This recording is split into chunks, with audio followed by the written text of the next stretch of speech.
What's up? Short update for you guys about the Aerocatches. The Aerocatches are back from the paint shop and they get a high gloss black finish. I also ordered some more gold titanium screws. And I pre-cut some rubber sealings.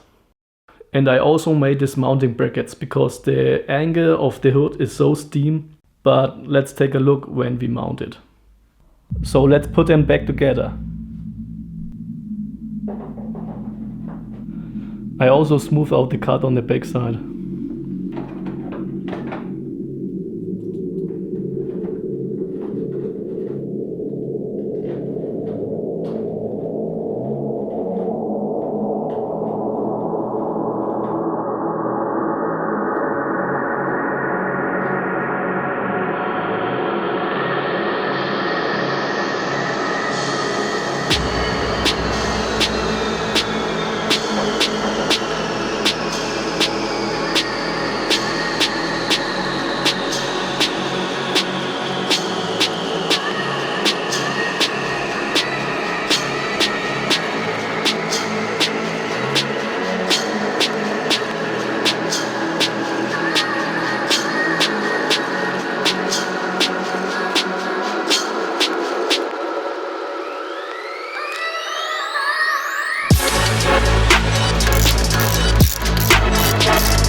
Bit down.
I can show you how I live in a little bit.